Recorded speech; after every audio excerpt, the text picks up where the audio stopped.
I'll give you 500,000 for your brother's surgery at makukuha mo ang kalahati kapag natapos ng trabaho mo sa akin. Ano po bang gagawin ko? Tanong niya. Kumilos si Hunter para sa kanya. Nakapamulsa pa rin ito dahil sa kakaibang tibok ng kanyang puso sa tuwing nakikita niya ang mga mata nito. Mabilis siyang nag-iwas dito ng tingin. Just be my wife. Do everything what I say. Nito sa kanya. I want us to convince my parents that we are really married. Baka magalit sa akin ang magulang mo kapag nalaman nilang. Then be a good actress, Miss Alfanta, para hindi nila malaman na hindi tayo totoong mag-asawa. Hindi mahirap gawin yun. Nito dahilan upang maputol siya sa mga sasabihin pa sana niya rito. Lihim na lamang siyang napalunok muli ng kanyang laway. Be a good actress, hindi mahirap gawin yun. Ngayon pa nga lang ay labis na siyang kinakabahan kapag malaman ng magulang nito na hindi sila totoong mag-asawa. Paano na lamang kapag nangyari na yun? Bahala na. You need to sign a contract para sa trabahong to. Okay po, tipid na sagot niya. I will give you the contract tomorrow morning. Tumango na lamang siya. You can't go. Take a rest and be ready for tomorrow. Mabilis na nagsalubong ang mga kilay niya at napatitig dito. Tomorrow? Bakit? Anong mayroon bukas? Nauutal na tanong niya. Muling tumingin sa kanya ang binata. Pinakatitigan pa siya nito ng mataman sa kanyang mga mata. They wanted to meet you. Day?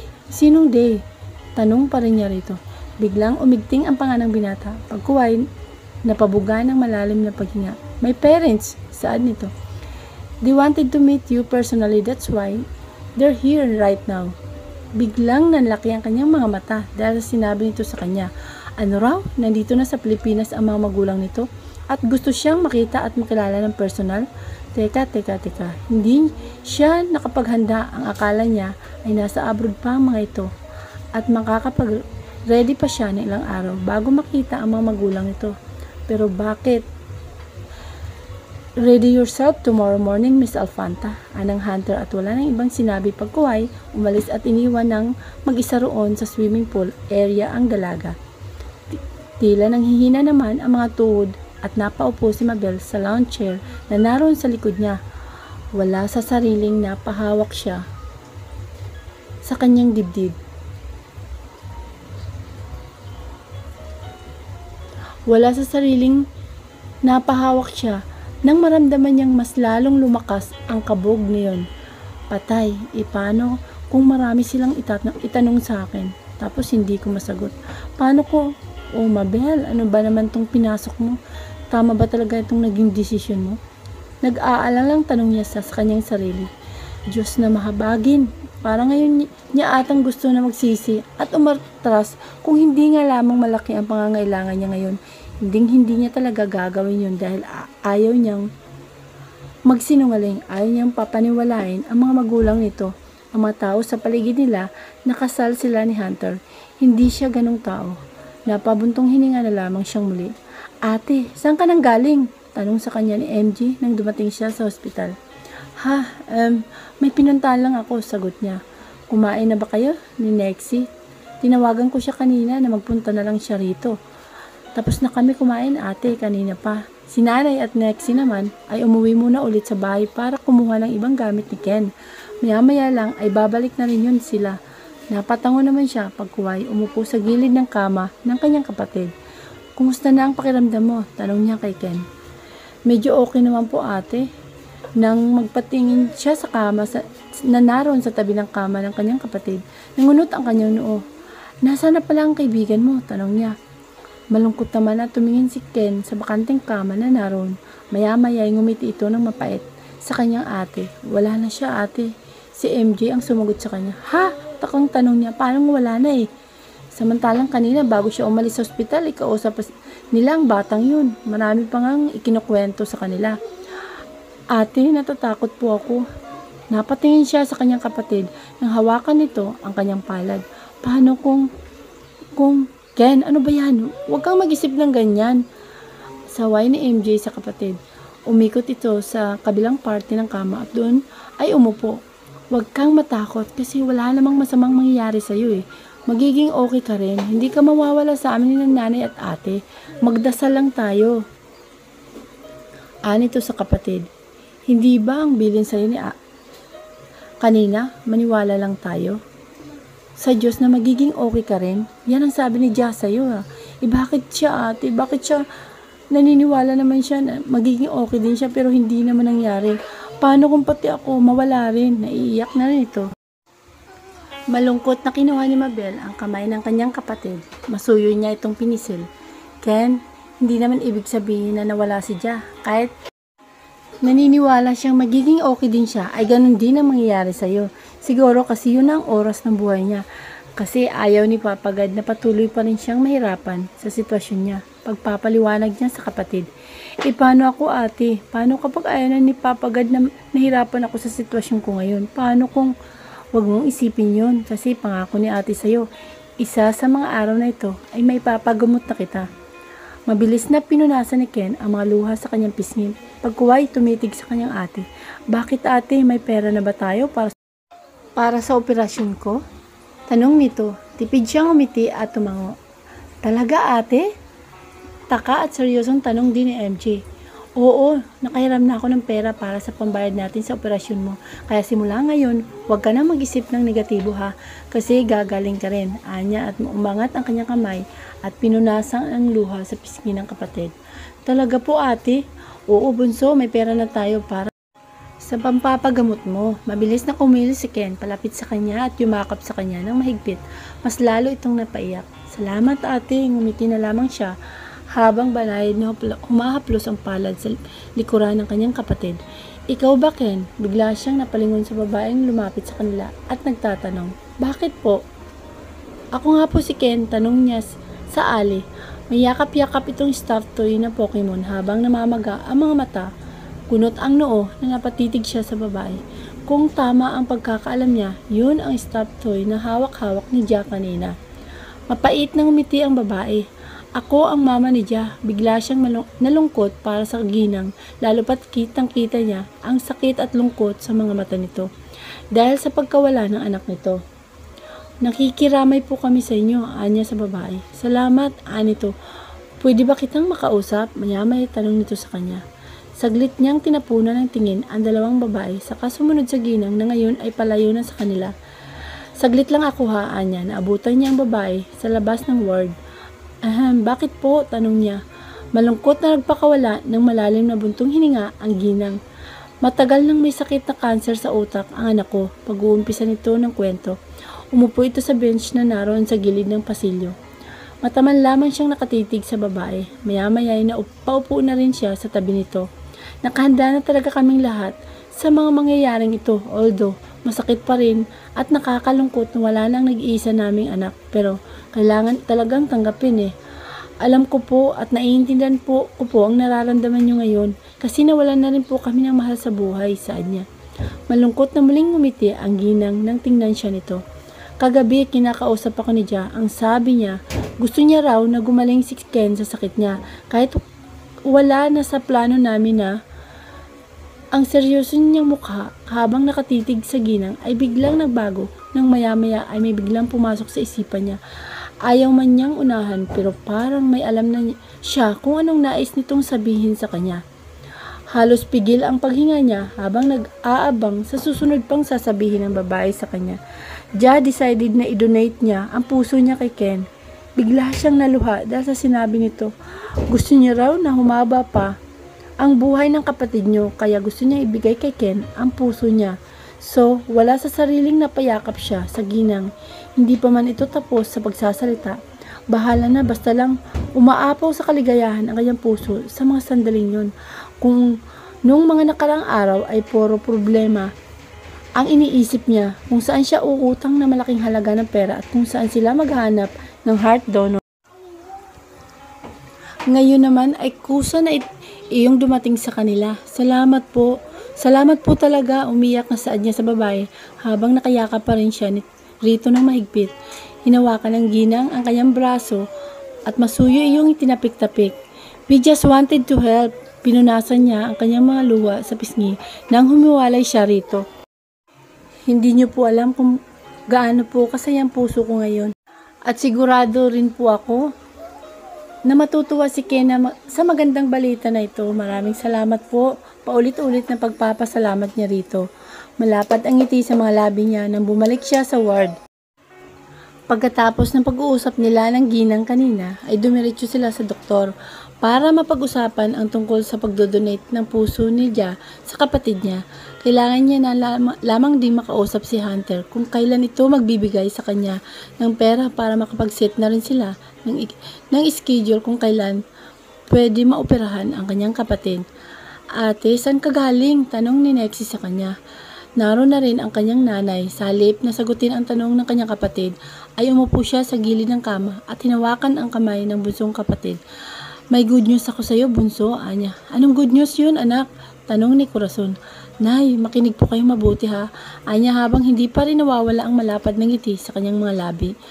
May heart donor na po si Ken. Masayang pagbabalita niya rito. Pari-parihong nanlaki ang mga mata ng mga ito. Gulat at hindi inaasahan ang magandang balita sa kanila. Talaga anak? Opo inay, bigla namang naiyak si Ken. Sino raw ate? Thanks God. Tanging nasambit ni MJ pagkuhay na payakap sa kapatid na si Nexie. Salamat naman kung gano'n, Nexie. Si Ja, maya-maya ay saad niya sa kapatid. May lungkot na bumalatay sa mga mata ni Ken na marinig nito ang sinabi niya. Huwag ka nang malungkot, bunso, inakbayan niya ito. Ang sabi sa akin ng mama ni Ja, si Ja daw mismo, ang kumausap sa kanila at nagsabi na gusto niyang ibigay sa iyo ang puso niya kapag nawala na siya. Gusto ka raw niyang tulungan na gumaling. Umiiyak na yumakap na lamang ang binatilyo sa kanyang ate. May lungkot naman sa puso niya pero masaya rin ito sa magandang balita yon. Malalim na buntong hininga ang pinakawalan niya sa ere habang nagpaparoot pa rito siya sa loob ng kusina ng binata. Alas 7:30 na ng umaga, tapos na niyang ihanda sa lamesa ang kape nito. Habang naghihintay na bumaba at pumasok sa kusina ng binata, ay hindi na rin siya mapakali. Kagaya kahapon, ay naroon na naman ang kakaibang kaba sa puso niya. Kinakabahan siya, hindi dahil sa makikita niya na naman ang mukha ng lalaking gusto niya, kung hindi dahil sa hindi niya maiwasang mag-isip ng negatibo kapag makaharap na niya ang mga magulang nito mamaya. Ano na lang kaya ang gagawin niya mamaya? Sana lang talaga ay hindi siya agad madulas at sabihin hindi talaga sila totoong mag-asawa ng binata na parehong hindi nila alam kung paano nagkaroon sila ng marriage certificate. Kung sino ang may kagagawan yun. Kapag nadulas siya mamaya, lagot talaga siya sa binata. Umayos ka, Mabel. Mamaya ha, para sa kapatid mo to. Para sa kapatid mo. Kausap niya sa kanyang sarili. Habang hindi pa rin siya mapakali. Parang nalibot na nga ata niya ang buong sulok ng kusinang yun simula pa kanina. Are you okay? Hindi. Bigla niyang nasagot. Ang lalaki ngayon ay nakatayo sa gitna ng pintuan ng kusina. Magkasalubong ang mga kilay habang nakatingin sa kanya. Sorry po sir, mabilis na paghingi niya ng paumadin sa binata. Sorry po kinakabahan lang po kasi ako, saad pa niya. Naglakad naman si Hunter upang tuluyang makapasok sa dining hanggang sa marating nito ang lamesa. Humusto ito sa kabisera habang hindi pa rin inaalis ang tingin sa dalaga. Calm down. Paano po sir? Tanong niya. Tumawa naman ng pagak si Hunter. Hindi na nito napigilan ang sarili dahil sa nakikitang hitsura ng dalaga. Huwag mo nga akong tawanan ngayon sir. Kung hindi ako kinakabahan ngayon, I'm sure ma-appreciate ko ang tawa niyo ngayon. Hindi niya rin napigilan ang kanyang sarili na sabihin niya dito. Sit down, Miss Alfanta, utos nito sa dalaga. Hindi naman siya tumutol. Naglakad siya palapit sa hapag at umupo siya sa silyang naroon sa tabi ng kabisera. Sunod-sunod pa siyang nagbakawala ng malalim na paghinga. I told you, just be a good actress and everything will be okay. Saan pa nito? Hindi ba masungit ang mami mo? Naitanong niya. Nakita na niya ng isang beses ang nanay nito at masasabi niyang sa unang pagkikita nilang yun ay mabait naman ang ginang. Pero bakit ngayon parang ayaw niya maniwala sa sariling mabait nga ito? Nagkibit lamang ng balikat ang binata. Muli siyang napabuga ng paghinga sa labis na nerbiyos na kanyang nararamdaman. Sa mga sandaling yun ay bigla niyang nadampot ang kape ng binata. Walang paalam na ininom niya yun kahit mainit at napaso ang kanyang labi. Hindi niya na lamang yun pinansin. Mas nangingibabaw kasi ngayon ang kaba sa dibdib niya. Kumunot ang noo na napatitig na lamang si Hunter sa dalaga habang iniinom nito ang kanyang kape. Hindi na ito nagprotesta. Kinakabahan ako anya at tumayo sa kanyang pwesto. Nagparoot pa rito siyang muli ng lakad. Hindi malaman ni Hunter kung anong dapat nitong maging reaksyon dahil sa nangyari sa dalaga ngayon. Maya-maya ay napatingin ito sa tasa ng kape na iniinuman ng dalaga. Tila nagdadalawang isip pa ito kung iinumin niyon o magagalit sa dalaga dahil iniinom nito ang kanyang kape. Pero sa huli, kinuha nito ang tasa at doon na rin uminom. Iha, napahinto siya sa paglalakad sa sala ng penthouse nang bumukas ang pintuan at iniluwaro ng babae. Miss Miranda, kagad siyang lumapit dito nang makita niya itong pumasok. Pagkarating nila kanina sa hotel ay sa penthouse sila kagad dumiretso ng binata. Iniwan siya nito roon saglit dahil may kailangan daw muna itong gawin. Ang sabi naman nito ay tatawagan nito si Miranda para papuntahin doon at nang makapag-usap mula sila bago dumating doon ang mag-asawang Josephine at Arthur para makita at makilala siya ng personal.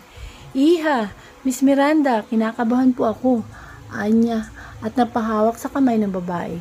Sunod-sunod siyang muling nagpakawala ng malalim na buntong hininga. Hay, kanina niya pa yung ginagawa para tanggalin ang kaba sa dibdib niya pero wala namang nangyayari. Mas lalo lang siyang kinakabahan. Tipid na ngumiti si Miranda sa kanya. Just relax, Iha. Calm down, anito. Hindi ko po alam kung paano. Hindi ko po mapigilan ang sarili ko. Ano po ba ang gagawin ko mamaya kapag nandito na magulang ni Sir Hunter? Tanong niya. Nabanggit na rin sa kanya ni Hunter kanina na alam ni Miranda ang tungkol sa plano nila at labis siyang nagpapasalamat dahil doon. Dahil alam niyang may kakampi siya at may mahihingan siya ng saklolo kung sakali mang magipit siya sa mga magulang ni Hunter. Iha, calm down, relax. Masuyo pang pinisil ni Miranda ang mga palad niyang nanlalamig. Simula pa kanina. Relax, breathe in. Inhale, exhale. Utos nito sa kanya. Breathe in, breathe out. Yun naman ang kanyang ginawa kahit papano ay medyo kumalma ang kanyang sarili. Umiti si Miranda sa kanya. Pagkatapos siya nitong sipatin. Hindi rin natuloy napigilan na mapatingin sa kanyang sarili. Baka kasi may mali sa suot niya, sa itsura niya. Okay lang po bang ayos ko? Tanong niya. Para namang totoong biyanan niya ang kakaharapin niya mamaya at ganun ang kabang nararamdaman niya. Ganun ang pag-aalala niya. You are beautiful, Mabel, saad sa kanya ni Miranda. Napakingiti na rin siya rito. Inayos pa ng babae ang suot niyang blouse. You don't have to worry, Mabel. Mababait ang mag-asawang Josephine at Arthur. I am sure magugustuhan kanila. Tila nahiya naman siya nang nagbaba ng mukha. Miss Miranda, alam naman po natin na hindi po kami totoong mag-asawa ni Sir Hunter. Okay lang po sa akin na hindi nila ako magustuhan kasi sino naman po ba ako para magustuhan ng kagaya nilang matataas. Nag-aalala lang po ako ngayon. Kaya po kinakabahan ako sa niya rito. Nangunot naman ang noo ni Miranda habang nakatitig sa kanya ng mataman. Kinakabahan po ako na baka magalat sila sa akin kapag nalaman nilang, Mabel, I told you, you don't have to worry. Totoo man o hindi, totoo ang relasyon niyo ni Hunter ngayon. I'm sure magugustuhan ka ng magulang niya. You're kind person, kaya walang dahilan para hindi ka magustuhan ng kung sino man. Even me, I like you. You know that? Anito. So don't worry, okay? Just be yourself. Kinakabahan pa man pero pinilit na rin niya ang kanyang sarili na maniwala ritong magiging okay din ang lahat. Come here, tutulungan kitang tanggalin ang kaba sa dibdib mo. Hinawakan ni Miranda ang kanyang kamay at iginaya siya rito paupo sa mahabang sopa na naroon. Magkatabi silang umupo roon. Nakaraan ng ilang sandali lamang ay nakarinig sila ng katok mula sa labas ng pinto ng penthouse. Tumayo siya sa pwesto nito si Miranda. Wait, ako na magbubukas nito at nagmamadali ng lumapit sa pintuan para buksan yun. Napatayo na rin siya sa kanyang pwesto. Saglit niya pang inayos ang kanyang damit at paldang suot. Maya-maya ay nakita niya ang ginang na pumasok ng pintuan. Humalik pa ito kay Miranda. Kasunod nito ang isang lalaki na mukhang nasa late 60s na ata. Ito na siguro ang asawa ni Mrs. Imperial. Tanong ng isipan niya. Hi Miranda, bati ng ginang. Good morning Josephine and Arthur. Humalik din ito sa lalaki. Nang mapatingin sa direksyon niya si Josephine, mas lalong lumapad ang ngiti nito sa mga labi. Pagkuway nagmamadaling naglakad palapit sa kanya. Iha, Mabel, anito. Tipid at nag-aalala pa rin siyang ngumiti rito. Parang ayaw pa nga atang kumilos ng kanyang mga paa at nanatili lamang siya sa kanyang kinatatayuan. Pakiramdam niya anumang sandali ay mapupugto ang paghinga niya dahil hayon at muli na namang binayo ng kaba ang kanyang dibdib. Hello po, nautal na bati niya sa ina ng binata. Lihim pa siyang nagpakawala ng malalim na paghinga maya-maya. Oh God, darling, you're so beautiful, anang Josephine at walang paalam na niyakap siya ng maigpit. Hindi siya makakilo sa kanyang kinatatayuan para siyang estatwa at naninigas lamang doon habang yakap-yakap ng ginang. Pilit nang ngiti rin ang pinakawalan niya nang gawaran siya nito ng halik sa magkabilang pisngi niya. Oh Han, come here! Nang lingunin niya nito ang asawa. Wow, ang galing-galing talagang pumili ng anak natin. Look, isn't she beautiful? Malapad din ang ngiti sa mga labi ni Arthur habang nakatitig ito ng mataman sa dalaga. Saglit siya nitong sinipat na siyang labis na ikinailang niya. Parang gusto niya tuloy lamunin siya ngayon ng marmol ng sahig para maglaho siyang bigla sa harapan ng mga ito. Sa itsura pa lang kasi ng mag-asawa, masasabi mong mababait nga talaga mga ito.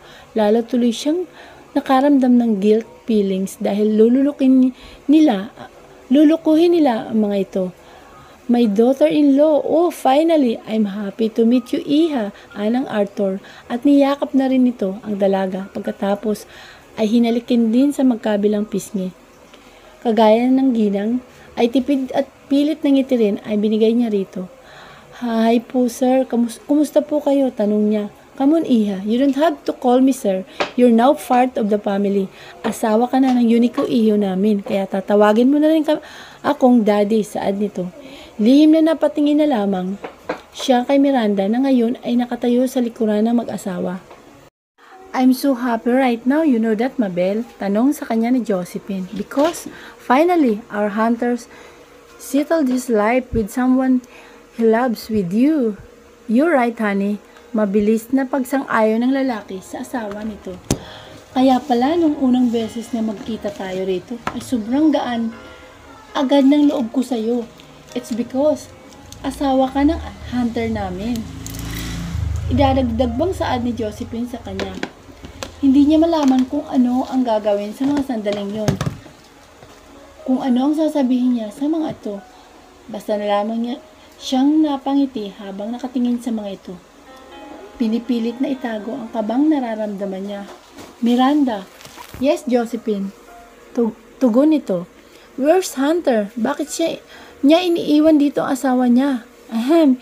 He's in the office. May kausap lang siya saglit. Biglang nagsalubong ang mga kilay nito nang harapin si Miranda. What? Mas inuuna pa niya ang kanyang trabaho kaysa asikusuhin ang kanyang asawa? Tanong nito.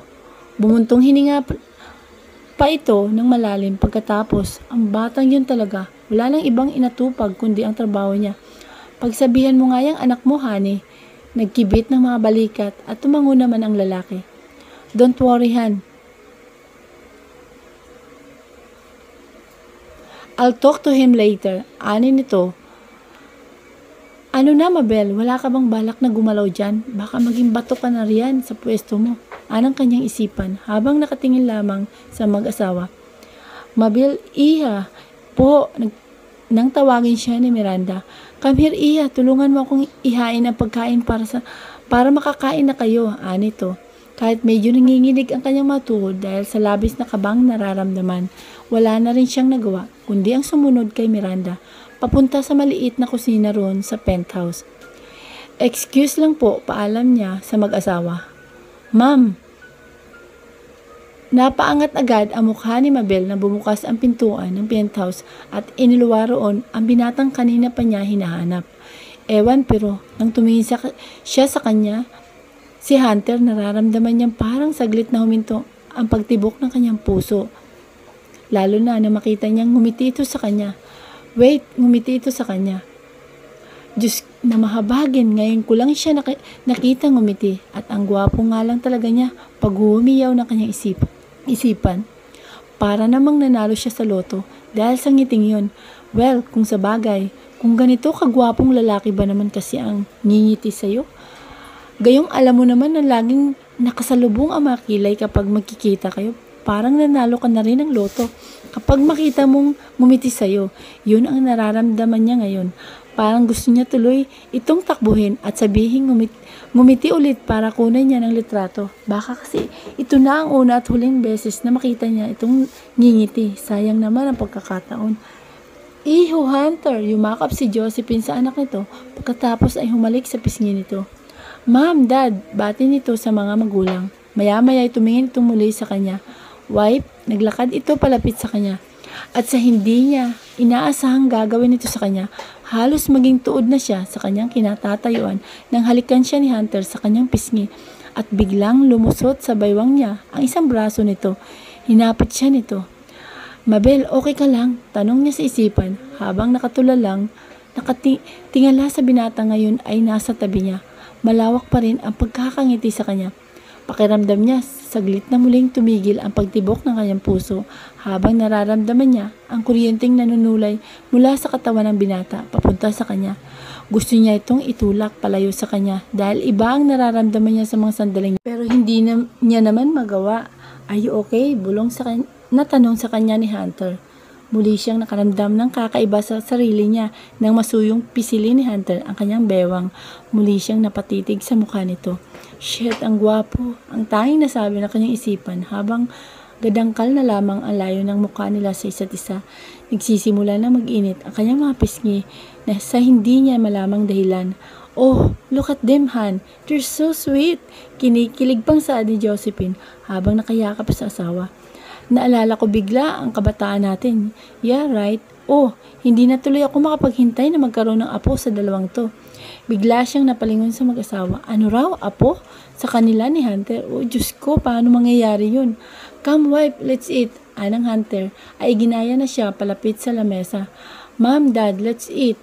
Nanginginig man ang mga tuhod at halos hindi na siya pero lihim siyang nagpapasalamat sa braso ng binata na nakapulupot sa baywang niya dahil kung hindi, malamang na kanina pa siya natumba sa marmol na sahig. Ipinaghila pa siya nito ng upuan sa harap ng hapag. Pagkatapos ay umupo rin ito sa tabi niya. I'm so happy right now, Iho. You know that? Tanong ni Josephine sa anak. Hindi na nga nawala sa mukha nito ang labis na kaligayahan ngayong nakilala na ng mga ito ang asawa ng kanilang unique iho. Ngumito naman si Hunter sa ina nito. Marunong naman palang ngumiti ang dudong na to, pero bakit laging nakasalubong ang mga kilay kapag ako ang kaharap? Sa isip-isip niya habang nakatingin sa binata.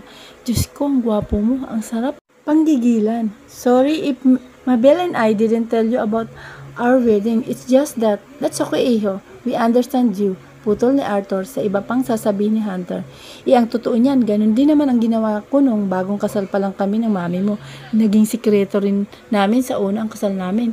Kung hindi pa kami napaamin ng lolo mo noon, wala pa kaming balak na sabihin sa mga magulang namin na kasal na kaming dalawa. Natatawang pagkukwento ni Arthur. You're right, honey. Tila kinikilig namang pagsang-ayon ni Josephine. Miranda, habasit, saluhan mo na kami rito. Nakangiting umupo naman si Miranda sa kabilang dulo ng lamesa.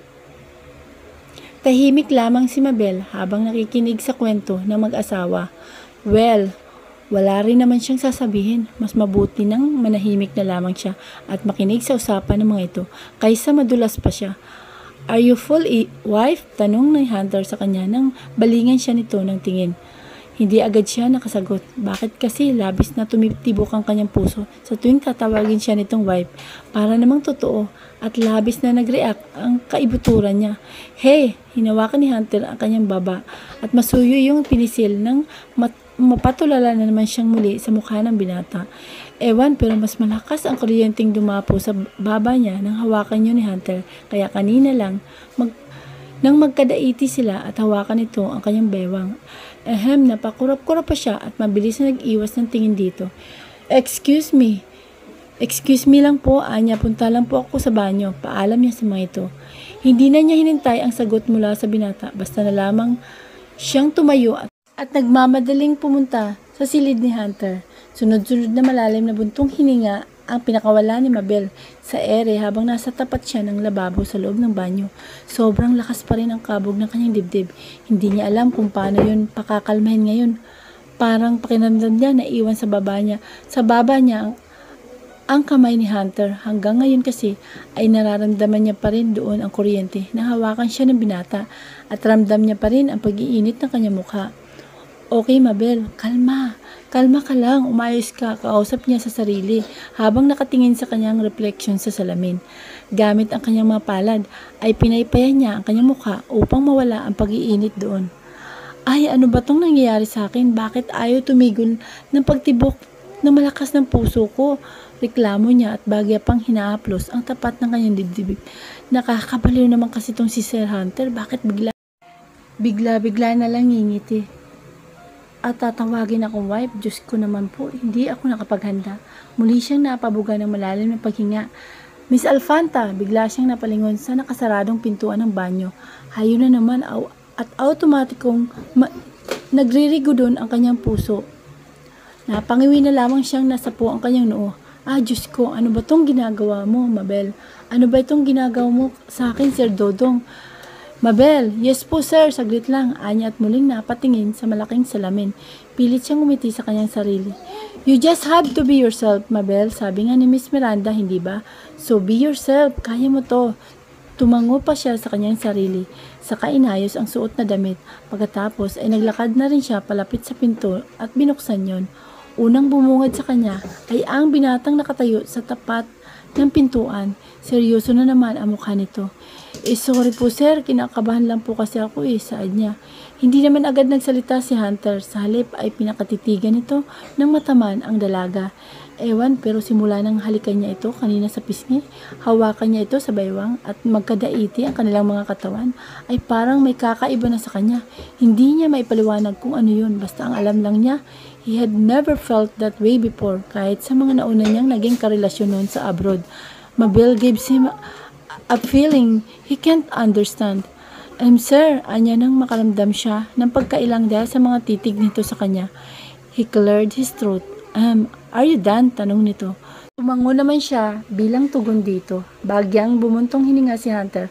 Pagkuhay na mulsa ito, hindi pa rin inaalis ang tingin nito sa dalaga. Tila may gusto itong sabihin pero hindi naman ito masabi-sabi. Let's go outside, they are waiting for you. Sa huli ay saad na lamang nito at umalis na sa daraanan ni Mabel. Bagya siyang lumunok ng kanyang laway upang tanggalin ang bolang nakabara sa kanyang lalamunan. Kahit parang jelly ace pa rin ang kanyang mga tuhod, dahan-dahan na rin siyang naglakad upang magpatiunang lumabas sa kwartong yun. Ngunit hindi pa man niya nararating ang pintuan, ay bigla na lamang siyang napatigil sa pagakbang at napatingin sa kamay na biglang humawak sa kamay niya. Pakiramdam niya, saglit na nag-slow motion ang kanyang paligid at tanging ang malakas na pintig na kanyang puso lamang ang kanyang naririnig sa mga sandaling yun habang nag-aangat siya ng mukha sa binata. What is happening right now? Well, salikop lang naman ni Hunter ang kanyang mga palad at lavish yung nagpawindang at nakapagpahin na ng kanyang buong sistema. Parang hihimatayin ata siya sa anumang sandali habang nakaramdam siya o nararamdaman niya ang malambot at mainit nitong palad na nakasalikop sa nanlalamig niyang palad. Masuyo pa yung pumipisil-pisil doon. Bumuka ang kanyang bibig pero walang kataga ang nanunulas doon. Parang nalunok niya ata ang kanyang dila nang hindi sinasadya. Let's go, anang Hunter at iginaya na siya nito palabas ng pintuan. Hindi pa man siya nakakabawi at bumalik sa kanyang sarili pero nagpatianod na lamang ang kanyang katawan sa binata. Nakatingin na lamang siya sa mga palad nilang magkasalikop. Maya-maya ay kusang sumilay sa mga labi niya ang matamis na ngiti. Oo na, labis siyang kinikilig ngayon dahil magka-holding hands sila ng crush niya. Kung nakakamatay lamang ang sobrang kilig, malamang bigla na siyang naglupasay sa marmol na sahig na nilalakaran nila ngayon ni Hunter. Oh, look at them, honey. Tila kinikilig na sambit ni Josephine habang nakatingin ito sa dalawang papalapit sa lamesa. Lumingo naman si Arthur dahil sa dalawang ito. Hindi ko tuloy mapigilan ang sarili ko na alalahanin ang kabataan natin noon, mahal ko. Matamis na ngiting saad nito sa asawa. Sure honey, tanging saad ni Josephine at ngumiti ng matamis kay Mabel nang magtagpo ang mga paningin nila. Nahihiyang ngiti naman ang ibinigay ng dalaga sa ginang. Sorry po, medyo sumama lang po ang tiyan ko. Pagdadalhilan niya nang muli silang makaupo sa kanilang pwesto. That's okay, iha, anang ginang. So my sweetheart, Josephine mentioned na dito ka sa hotel nagtatrabaho, iha. Saad naman ni Arthur. Saglit siyang napatingin kay Hunter na nasa tabi niya. Opo, dito na po ako nagtatrabaho sa hotel ninyo. Sagot niya. Room attendant po ako rito, dagdag pa niya. Hindi niya na inalis ang tingin sa mag-asawa, lalo na sa lalaki. Gusto niya kasing makita kung ano ang magiging reaksyon nito dahil sa sinabi niya na isang room attendant lamang siya sa hotel na pag-aari ng mga ito. Ngumiti ang lalaki. Really? Anito? Pero bakit wala ka rito kahapon? I mean, kahapon pa kami excited na makita ka, iha. Bagya siyang napalunok ng kanyang laway at muling napatingin sa binata na ngayon ay nakangiti lamang habang nakatingin sa kanya. O Diyos ko, bakit kasi panay ang ngiti nitong crush ko sa isip-isip niya? Hindi na niya tuloy maiwasang mailang lalo na't kakaibang titig nito sa ngayon sa kanya. Maya-maya ay mabilis siyang nag-iwas ng tingin dito. Nasa ospital po ako kahapon, sagot niya. Nagsalubong naman ang mga kilay na mag-asawa. Why? Why are you sick or something, iha? Tila nag-alalang tanong ni Josephine sa kanya. Tipid siyang umiti. Hindi po, ma'am. Nasa ospital po kasi ngayon ang kapatid kong lalaki. May sakit po siya, saad pa niya. Oh, I'm sorry to hear that, iha. And I hope he'll be fine soon.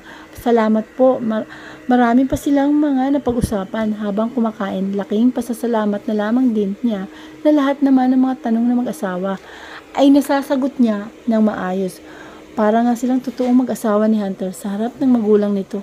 Sweet na sweet ang binata sa kanya. Laging nakangiti at paminsan-minsan parang mahawak sa kamay niya at tumaakbay upang ipakita sa mag-asawa na sweet sila. Lihim na lamang siyang napapadasal na kung sana totoo ang lahat ng yun. Siya na siguro ang pinakamasayang babae sa buong mundo. She had nothing else to ask for in these moments. Just be with him sa tabi ng lalaking ito. So come on lovebirds, tell us how your love story started. Excited pang saad ni Josephine sa dalawa. Wala sa sariling napatikim si Miranda at mabilis na napatingin kay Hunter at Mabel. Ngumiti naman ito ng pilit ng tumingin din sa mag-asawang Imperial. Are you okay, Miranda? Tanong ni Arthur. Yeah, I'm okay.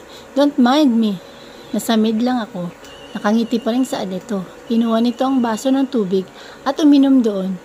So, go on, tell us how you guys meet each other. Saad pa nito. Ang pagkakaalam ko kasi, 8 months ago, may son Hunter, nagpaalam siya sa amin ng dad niya na uuwi raw rito sa Pilipinas. At kung tama ang pagkakaalala ko, anak, ang sabi mo ay gusto mong makita si Tinay, your best friend. It's really your reason kung bakit ka umuwi rito. O baka dahil dito kay Mabel? Nakangiting tanong ni Josephine sa anak. Hunter once cleared his throat. Napahawak pa ito sa kanyang necktie ay bahagya yung niluwagan. Well, lumingin ito kay Mabel at pilit ng umiti. At first, it was Tinay actually. Anito, kahit ayaw na sana nitong isama sa usapan ng babae. I came here to see Tinay but I accidentally meet Mabel, my wife.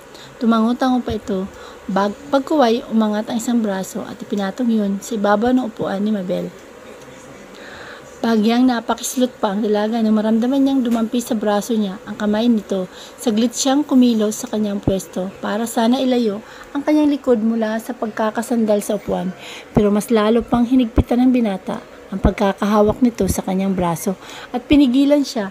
Wala na siyang nagawa kung hindi manatili sa kanyang posisyon.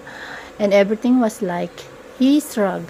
Nakatingin lamang ang mag-asawa sa binata. Si Mabel naman ay ganun pa rin ang nararamdaman. She's nervous, lalo pa at nararamdaman pa rin niya ang palad nitong may panay pisil sa kanyang braso. Umiti siya sa mag-asawa. Opo, mabilis po ang mga nangyari sa amin. Ni Hunter, oh God, Hunter, seryoso? Mabel, Tanong niya sa sarili, wala lang kasi iba pala talagang pakiramdam kapag sinasambit niya ang pangalan nito.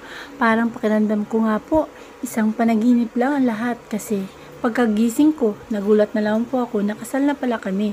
Natatawa pang pagkukwento niya. Bigla siyang napalingon sa binata nang maramdaman na naman niyang migpit ang pagkakahawak nito sa kanyang braso. I mean, hindi pa po nagsisink in sa utak ko na asawa ko na po ang anak niyo. Mabait po siya. Tumango-tango pa siya habang pilit pa rin ang ngiti sa mga labi. Sumandal pa siya sa katawan nito at pasimpleng pinalo ng dahan-dahan ang dibdib ng binata.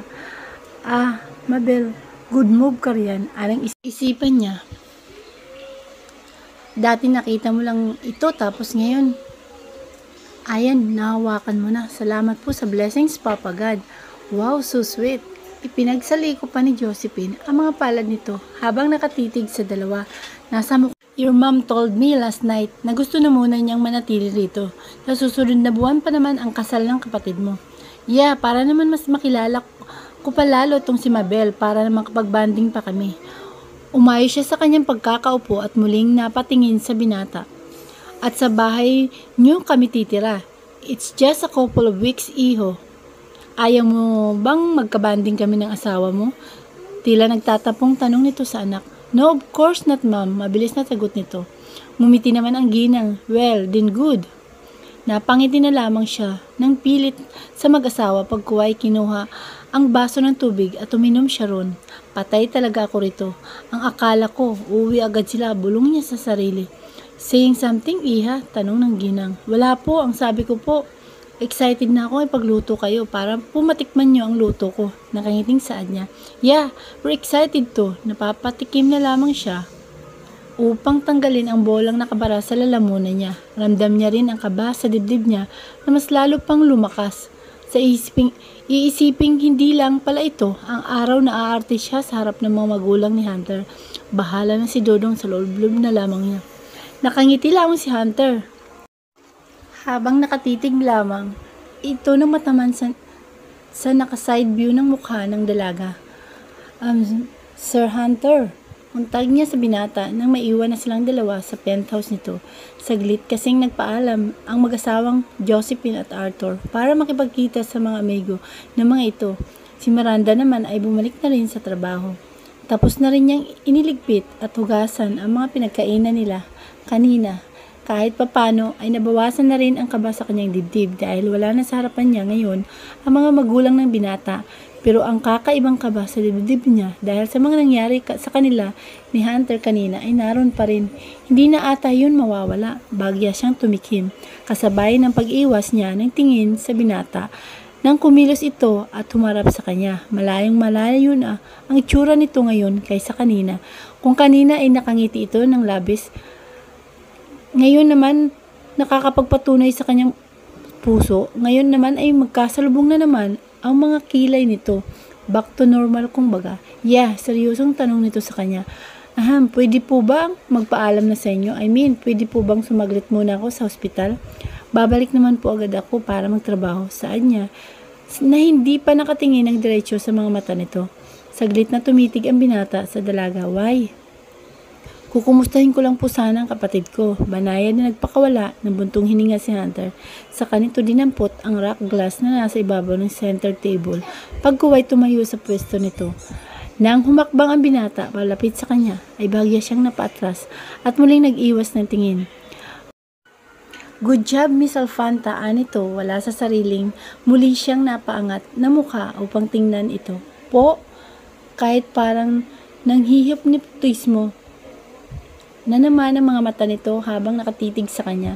Pilit niyang nilalabanan ang kakaibang nararamdaman ng kanyang puso sa mga sandaling yun. Iwan ba na sa sarili niya? Masyado nga talagang malakas ang impact sa kanya ni Hunter. Titigan lamang siya nito pero nangihina agad ang kanyang mga tuhod at kalamnan. Nagliliparan agad ang mga paru-paro sa kanyang asikmura. Nagririgonon agad ang kanyang puso. Nagugulo ang sistema niya. First time man niyang maramdaman ang lahat ng yun, pero sigurado na siyang nai-inlove siya sa binatang nakatayo ngayon sa harapan niya. Kaya nakakaramdam siya ng ganun ngayon. Hindi na niya yun itatanggi sa kanyang sarili. She fell in love with him, big time. Sumilay ang maliit na ngiti sa mga labi niya. Good job ka raw, Mabel, anang isipan niya habang nakatulala pa rin siya sa binata. But be careful what you will say next time. In front of my parents, baka mabuko nila tayo. Saad pa nito. Napatango-tango naman siya. Pagkuway nag-iwas ng tingin dito. Banayad pa siyang bumuntong hininga. Yes po, sir. You can go, but be back before 2 o'clock. Thank you po, sir. Anya at agad siyang tumalikod. Hahakbang na sana siya upang lumabas sa penthouse na yon. Ngunit tinawag naman siya ni Hunter. Miss Alpanta, mabilis siyang napalingon dito. Sir, nauutal pang saad niya. Your bag. Napatingin naman siya sa kanyang balikat. Wala roon ang kanyang bag. In my room, anito. Tipid siyang ngumiti ulit. Ah, thank you po, sir. Tumango na siya sa pagkuway, nagmamadali ng pumasok sa silid nito upang kunin doon ang kanyang bag.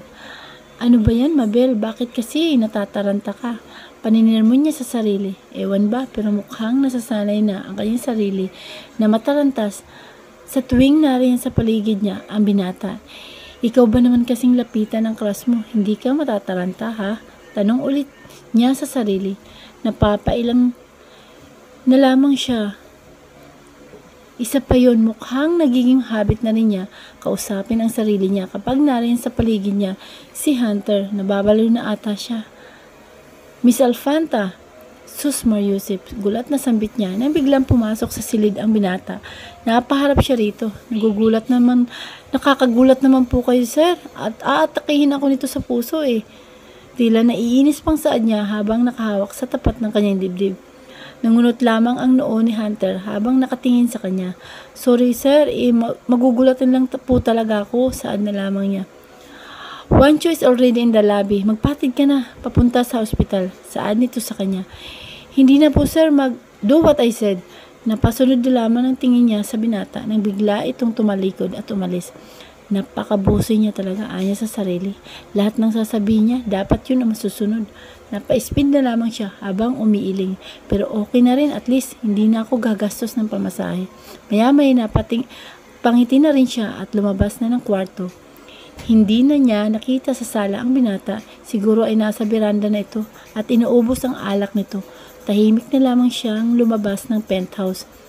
Pagkalabas niya ng pintuan ay nakita naman niyang naroon sa tapat niya si Rasmeya. Mabilis na nangunot ang noo ng babae habang nagtatakang nakatitig sa kanya. Pinasadahan naman siya ng tingin. Ah, Mabel, anito. Ma'am Rasmeya, anya, tipid na ngumiti ito. What are you doing? Bakit nandito ka? Bakit hindi ka naka-uniform? Magkakasunod na tanong nito habang hindi pa rin maghihiwalay ang mga kilay. Maya-mayay na may wang pa ito at lumipad na naman sa ere ang isang kilay. Hang on, Mabel. Did you come here to flirt, Sir Hunter, or para magtrabaho? Makahulugang tanong pa nito. Biglang nagpanting ang kanyang tenga dahil sa unang naging tanong nito sa kanya. Seryoso siyang tumitig dito. I'm asking you, Mabel, kung ano man po ang iniisip nyo ngayon, nagkakamali po kayo, Mama Rasmeya, saad niya. Nagpunta po ako rito para magtrabaho. Hindi po ako nakikipag-flirt kay Sir Hunter. She smirked at her. Really? Tanong pa nito. Kasi iba ang nakikita ko sa'yo. Simula nang magtrabaho ka rito. Anito. Look, Mabel, kung ano man yung mga pinaplano mo kay Sir Hunter, please stop it. Nangangarap ka ng gising. I told you already. If not, this is his type. Hindi ka magugustuhan ni Hunter. Rasmeya! Sabay pa silang napalingon ng babae. Sa bumukas na pinto ng penthouse, nakatayo na roon si Hunter. Seryoso ang mukha nito. Nangumiti ang babae at naglakad palapit sa binata. Hi Sir Hunter, maarting bati nito. I'm sorry if naistorbo ka namin sir. Well, pinagsasabihan ko lang po itong isang room attendant natin. Anito at nakataas pa ang isang kilay nang muling tapunan ng tingin si Mabel. Oras ng trabaho, but look at her, not wearing her uniform. Tapos, paggala-gala pa rito sa buong hotel. So, I was thinking I will talk to Miss Miranda later para i-report ito sa kanya. So, we can accept new applicants at palitan na lang si Miss Alfanta. Lihim na nagtagis ang bagang ni Mabel habang nagpipigil sa kanyang sarili. Grabe talaga ang babaeng to. Ang sarap sa bunutan. Nagigigil na saad niya sa sarili. Akala mo siyang may-ari ng hotel na to. Naikuyom na lamang niya ang kanyang palad dahil sa inis sa babae. What do you think, sir? Nakangiti pa ring tanong ni Rasmea. Nang balingan nito ng tingin ang binata na hanggang ngayon ay seryoso pa rin ang tsura. I'll think about it, saad nito. Halos malaglag naman ang kanyang mga panga at mga mata nang marinig niya ang sinabi ng binata. Ano raw pag-iisipan nito ang sinabi ng maarting babaeng to? Iloko naman pala tong amo niya. 3 trabaho na nga ang ginagawa niya para dito, tapos may ganap pang tanggalin siya dahil lamang sa sinabi ni Rasmea. Napabuga siya ng malalim na paghinga. Nagpipigil siya sa kanyang sarili sa mga sandaling yun. Nako, kung hindi niya lang talaga amo ang binata, baka nakatikim na ito ng flying kick sa kanya. Nanggigigil na napatiimbagam na lamang siya. Saka naiinis na tumalikod. Miss Alfanta, nagtuloy-tuloy lamang siya ng lakad hanggang sa marating niya ang kinaroroonan ng elevator. Kahit naririnig pa rin niya ang pagtawag sa kanya ng binata, hindi niya ito pinansin. Nang bumukas ang pinto ng elevator, matalim ang kanyang tingin nang lumingon siya sa labas ng penthouse ng binata. Seryosong nakatingin lamang sa kanya si Hunter, samantala nakangiti ng nakakaloko sa kanya si Rasmea. Ang sarap sa bunutan. Nagmamaktol na pumasok na siya sa loob ng elevator. MJ, bakit nandito ka? Takang tanong niya. Nang pagkapasok niya sa entrance ng hospital, ay nakita niya ang kanyang kapatid na naroon at nakaupo sa bench. Tumayo si MJ sa pwesto nito at naglakad palapit sa kanya. Hinihintay kita, ate. Nangungunot naman ang kanyang noo at napatitig dito. Bakit? May problema ba? Ngumiti naman ang dalaga. Wala, ate. Hinihintay lang talaga kita dito. Akala ko may problema na kaya hinihintay mo ko rito. Saka sila magkaagapay na naglakad na. Gusto lang kitang makausap, ate, kaya hinihintay na kita rito. Maya-maya isaad na sa kanya ng dalaga. Nilingon niya naman ito tungkol saan. Saglit na tumahimik ang dalaga. Maya-maya ay nilingon siya nito. Habang itinatahak pa rin nila ang pasilyo ng hospital. May nagpunta ritong babae kanina. Miranda raw ang pangalan niya. Napalingon na rin siya sa kanyang kapatid. Ang sabi niya, sa hotel din daw siya nagtatrabaho. Pareho kayo ng boss ni Sir Hunter, saad pa nitong muli. Oo, si Miss Miranda. Magkasama nga kami sa hotel. Anya, anong ginagawa niya rito kanina? Kausap niyang doktor na titingin kay Ken. Tapos, pinalipat niya kami sa private room. Biglang nangunot ang kanyang noo at napahinto sa paglalakad. Ano ang tanong niya? Tumango naman si MJ. Nasa private room na ngayon si Ken, ate. Lumipat kami kanina kasi yun ang sinabi ni Ma'am Miranda. Yun na siguro ang dahilan kung bakit umalis ka agad kanina sa penthouse ang babae. Pumunta pala ito sa ospital para makita ang kalagayan ng kanyang kapatid. Ate, kanino ka pala nakahiram ng pera para sa operasyon ni Ken? Tanong ni MJ sa kanya. Hindi siya kaagad sumagot. Hindi niya pa kasi alam kung sasabihin ba niya sa pamilya niya ang totoo, ang tungkol sa marriage certificate nila ni Hunter. Ang bagong trabaho niya ngayon kay Hunter. Hindi kasi siya sigurado kung ano magiging reaksyon ng nanay at mga kapatid niya dahil sa pinasok niyang bagong trabaho. Hanggang sa makarating sila sa kwartong inuokupa na ngayon ng bunso nilang kapatid. Pagkatapos nila roon ay kagad na nakita niya nakangiti ang kapatid niyang habang nakahiga sa malapad na kama. Ate, nandito ka na pala. Lumapit muna siya sa kanyang nanay upang magmanong pagkuway umupo sa gilid ng kama. Akala ko may trabaho ka ngayon, anak. Tanong ni Corazon sa anak. Mayroon po, nay. Nagpaalam lang po ako sa boss namin. Nasasaglit muna ako rito. Anya. Babalik din po ako roon. Dagdag pa niya. Nandito pala kanina si Ma'am Miranda. Nasabi na nga po sa akin ni MJ, nay. Naglakad ang Corazon palapit sa kabilang bahagi ng kama. Tumayo ito roon habang banayad na hinahaplos ang buhok ng bunsong anak. Maya-maya ay ngumiti ito sa kanya. Mabait ang boss mo, anak. Nakausap ko siya kanina tapos pinalipat pa rito sa kwartong ito ang kapatid mo. Ang sabi pa niya, wag na raw akong mag-alala dahil sagot na nila ang lahat ng gagastusin para sa operasyon ng kapatid mo. Sa kanya ka ba nakahiram ng pera, anak? Tuloy-tuloy na saad nito sa dalaga. Tipid siyang umiti sa kanyang nanay pagkuway saglit na nilibot ang paningin sa buong silid. Malaki yun. Parang kasing laki na ata yun ng bahay nila.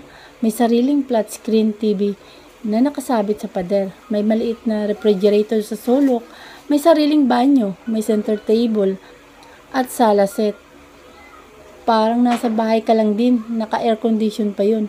Kung sa ward, medyo nahihirapan ang kanyang kapatid dahil marami silang kasama ron ng mga pasyente. Dito naman ay kita niyang mas komportable ito. Nakausap ko rin pala kanina ang nanay ni Ja sa ulit ni Corazon. Napatingin siyang muli sa kanyang nanay. Pagkatapos ng libing ng kanyang anak, sa susunod na linggo, pwede na raw tayo mag-set ng petsa para sa operasyon ng kapatid mo. Napangiti siyang muli. Mabuti naman po kung ganun, Anya. Excited ako sa nakinakabahan ate, anang Ken. Manalangin lang tayo anak, magiging okay din ang lahat. Hindi bang sabi ni ate, think positive, saad niya pa. Tumango naman ang binatilyo. Salamat po ulit ate ha, hinawakan pa nito ang kanyang kamay at masuyo iyong ipinisil. Mahal kita kaya gagawin ko ang lahat para gumaling ka. I love you din ate. Hi Miss Beautiful, biglang nangunot ang noo ni Hunter at napalingon sa bumukas na pinto ng penthouse. Naroon si Asmon at malapad ang ngiti sa mga labi. Habang nakatingin kay Mabel na ngayon ay nakaupo naman sa sopa. Napatingin na rin si Mabel sa binata. There you are, kanina pa kita hinahanap. Anito at mabilis na naglakad palapit sa dalaga at umupo sa tabi nito. Inakbayan pa nito si Mabel. Tila naiilang naman nang umiti si Mabel pagkuway na patingin kay Hunter na nakatingin sa kanilang dalawa. Ewan kung tama ang nakita niyang reaksyon nito. Magkasalubong ang mga kilay habang matalim ang tingin nito kay Asmon. O baka nag-i-imagine lang siya na gano'n ang itsura ng amo niya. What are you doing here? Tanong ni Asmon sa kanya. Hey bro, nang balingan nito ang tingin si Hunter. I heard nandito ngayon sina tito at tita. Malalim na buntong hininga ang pinakawalan ni Hunter sa ere. Pagkuway, tiimbagang na nagbawi ng tingin sa kaibigan. Muling itinoon ang atensyon sa papel na binabasa nito kanina. What are they doing here? Tanong nito muli. Vacation? Really? Wow! Good to hear that. Akala ko wala pang time si Tito, parang bakasyon ngayon ah. What are you doing here, Ash? Maya-maya na balik tanong ni Hunter sa binata. Well, magkibit ito ng mga balikat at malapad ang ngiting, binalingan muli ang tingin si Mabel. Hinapit pa nito ang dalaga palapit sa dibdib nito. Parang pakiramdam tuloy ni Mabel na tuod na siya sa kanyang pwesto. Hindi siya makagalaw. Bukod sa naiilang napakiramdam dahil nasa bisig siya ni Asmon ngayon, iba rin ang nararamdaman niya ngayon habang nakatingin siya kay Hunter, lalo na at ilang beses na niyang nakita ang pag-igting ng bagang nito. Kanino ko pa kasi nahanap si Mabel, hindi ko alam na nandito lang pala siya at kasama ka. Saad nito. What are you doing here by the way, Mabel? Tanong nitong muli sa dalaga. She's working, tipid na saad ni Hunter at tumayo sa pwesto nito. Naglakad ito papunta sa kusina. Working? Nagtatakang tanong pa ni Asmo nung muling tingnan ang dalaga. Are you working with sweetheart? I mean, you're not wearing your uniform. Oo, sagot niya sa binata at tinanggal ang kamay nitong nakapatong sa balikat niya. Muli na naman itong ibinalik ni Aswon. Come on, I thought you're not working. Ayan, sana kitang kumain sa labas. I haven't eaten my lunch yet. Hindi ka ba makakain kung hindi kasama si Mabel? Magkasalubong ang mga kilay na tanong ni Hunter nang bumalik ito sa sala. Napatingin naman siya sa binata nang marinig niyang tinawag siya nito sa kanyang pangalan. Wala sa sariling napangiti siya. Paano naman kasi puro Miss Alpanta ang tinatawag nito sa kanya? At masarap pala talaga na sa tainga kapag ang crush mo bumanggit sa pangalan mo. Feels like heaven. I mean, wala akong kasama. That's why I want to ask Mabel if she's free and she's not free. She's working so you can leave now, Asmon. Agaw ni Hunter sa pagsasalita ng binata. Mabilis namang nagsalubong ang kilay ni Asmon nang balingan nito. Nang tingin si Hunter, I mean, I want to borrow Mabel and no, you can't. But, mabilis na tumayo sa pwesto niya si Hunter at naglakad palapit kay Asmon. Walang paalam na hinawakan nito sa braso ang kaibigan at hinila palayo sa tabi ni Mabel. Wait bro, leave now As. Tinulak ni Hunter si Asmon palapit sa pintuan. Binuksan nito yon at itinulak muli ang binata palabas ng penthouse. Bro, mabilis na inilak ni Hunter ang pinto. Nakatulala naman si Mabel habang nakatitig sa binata. Hindi siya makapaniwala sa ginawa nito. Ganun lang At pinalayas nito ang kaibigan nito. Bakit? Ang totoo ay wala naman talaga siyang ginagawa ron. Hindi niya maintindihan itong amo niya kung bakit pinapunta pa siya nito ron. Gayon, nakaupo lang naman siya sa sopa habang pinagmamasdan niya itong nagbabasa ng sandamakmak na mga papeles. Nagdi-daydreaming lamang siya sa kanyang pwesto. Give me a cup of coffee, anito, at muling umupo sa pwesto nito. Banayad siyang nagpakawala ng buntong hininga. Pagkaway, sumandal sa sopa. Nakangiti pa rin siya habang nakatitig ng mataman sa mukha ni Hunter.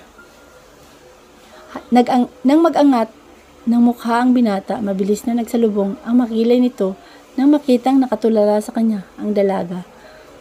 What are you doing? Yes, sir. Malambing pangbalik na tanong niya rito. Nagtiimbagang ang binata at binitawan ang hawak nitong papel. I said, give me a cup of coffee, Miss Alpanta. Saka lamang siya nabalik sa kanyang sarili. Sir, yes po sir, tarantang saad niya at biglang napatayo sa kanyang pwesto at nagmamadaling naglakad papunta sa kusina. Napapailing na lamang si Hunter habang sinusundan ng tingin ang dalaga. Nakakulong sa mga palad ni Mabel ang medyo mainit pang tasa ng tsaa habang nasa biranda na siya ng bahay ni Hunter.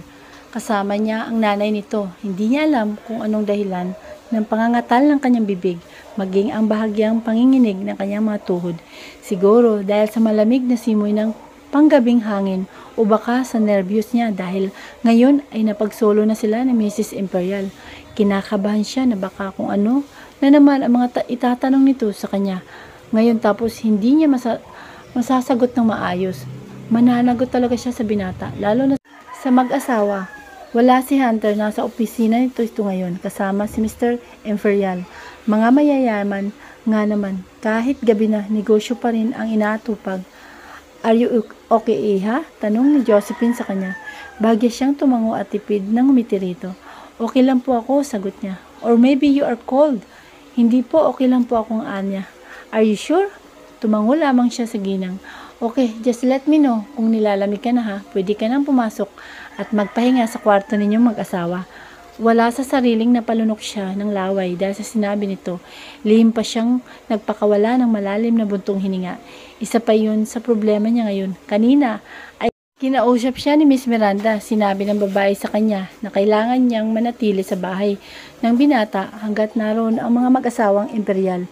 Para mapapaniwala nga nilang dalawa na mag-asawa na sila, kaya kailangan nilang magsama sa isang bahay, sa isang kwarto. Yun ang nasa isipan niya simula pa kanina. Paano na lamang ang gagawin niya kapag magkasama na sila ni Hunter sa iisang kwarto? Diyos na mahabagin, ngayon pa lamang ay hindi na niya maisip at ma-imagine ang mga mangyayari sa kanila ng binata, lalo na ang mangyayari sa kanya. Baka tuluyan na siya mabaliw sa kakaisip sa bagay na yun. I really like you, Iha. Matapos ang ilang saglit na katahimikan, ay bigla siyang napalingon muli sa ginang nang marinig nito. Niya ang sinabi nito. Isang matamis na ngiti sa mga labi ni Josephine ang sumilay habang matamang nakatitig kay Mabel. Maya-maya ay banayad yung nagpakawala ng buntong hininga. And I want to thank you for loving my son. Tahimik, seryoso at mataman lamang siyang nakatingin sa ina ni Hunter. You know, masakit para sa isang ina na makitang bigo at nasasaktan ang kanyang anak. Bumuntong hininga saglit si Josephine. Pagkuway, dinampot ang tasa na nasa ibaba ng center table. Sumimsim ito sa tsa, saka muli siyang pinakatitigan. Hunter was only 10 years old when your daddy Arthur and I adopted him. Mabait na bata yung asawa mo. Wala akong ibang masasabi sa kanya. Sa ugali niya and everything, mabait, matalino, and of course, malambing at mapagmahal sa aming magulang niya. Although he's not from our own flesh and blood. Iniwan kasi siya ng mga magulang niya noon. Kaya sa bahay ampunan na siya, tumira ng mga ilang taon. And then, may kaibigan siyang si Tinay. Bigla siyang naging focus sa pakikinig sa kwento ng ginang nang mabanggit nito ang pangalang yon. Yun ang babaeng mahal ng lalaking gusto niya. Ang babaeng naging dahilan kung bakit bigo ngayon ang binata. Ang babaeng yun ang dahilan kung bakit nag-iimot noon si Hunter sa rooftop ng bar. They were best of friends way back then, pero simula nang lumipat kami sa Washington para doon naman nirahan na wala na ang komunikasyon nila sa isa't isa. Well, hindi pa kasi masyadong uso noon ang cellphone. Mahal din ang bayad kapag naglo-long distance call ka. But hindi naman yun naging dahilan para mawala sa isipan niya si Tinay. Lagi niyang bukang bibig si Tinay, and he even told us that he's in love with her. Mahinhin pa itong tumawa kasabay ng pag-iling. So, 8 months ago, nagpaalam siya sa amin ng Daddy Arthur mo na uuwi siya rito sa Pilipinas para hanapin si Tinay. Ewan, pero sa pakikinig niya lamang sa kwentong yon, ramdam niya na may kirot sa kaibuturan niya. Oo na, nagsisilo siya kay Tinay. Na iyon, ikaw ba naman marinig mo kung gaano kamahal ng lalaking gusto mo, ang babaeng nanakit sa puso niya? Hindi ka ba masasaktan? Yun ang nararamdaman niya ngayon. She's in love with Hunter, kaya ganun na lamang ang nararamdaman ng puso niya ngayon. But now, I'm so happy, Iha. Seryoso pa rin siyang nakatitig sa ginang. Thank you kasi nakilala ka ng anak ko, kasi ikaw na ang bago niyang mahal ngayon. Natapos na rin siya sa sad and broken-hearted part ng buhay niya. Because of you, I can see the smile in his eyes again. Wala na akong nakikitang lungkot sa mga mata niya. Because of you, he fell in love again. Sana nga po totoo ang lahat ng ito. Sana nga po totoong he fell in love again. He fell in love with me. Pero wala naman pong katotohanan ang lahat ng ito. Bukod sa nararamdaman ko po para sa anak niyo. I fell in love with your son, Ma'am Josephine. Gusto niyang sabihin niya. Sa ginang, nagigilty kasi siya. Nakikita niya ang mag-asawa na masaya para sa anak nito, para sa kanila. Kaya lang, dahil naniniwala ang mga ito na totoo silang mag-asawa, mababait ang dalawa, kaya nakukonsensya siya na niloloko lamang nila ang mga ito. Ano na lang ang gagawin niya kapag nalaman ng mga ito ang lahat? Paniguradong wala na siyang mukha na iharap sa mga ito. You help our son to rise again. Ang akala kasi namin ng Daddy Arthur mo ay tuluyan ng magmumukmuk ang batang yon sa isang sulok. Lagi lang kasi yan nasa trabaho at dito sa bahay niya. But now, ayan, at may asawa na siyang mag-aasikaso sa kanya. Nandyan ka na para alagaan ang Hunter namin, para ipagluto ng pagkain, ipagtimpla ng paborito niyang kape, and of course, to look after him. Magiging payapa na ako ngayong nandyan ka na sa tabi ng anak ko. Matamis ang mga ngiti nito sa mga labi. Hindi na rin niya napigilang ang mapangiti ng pilit dito.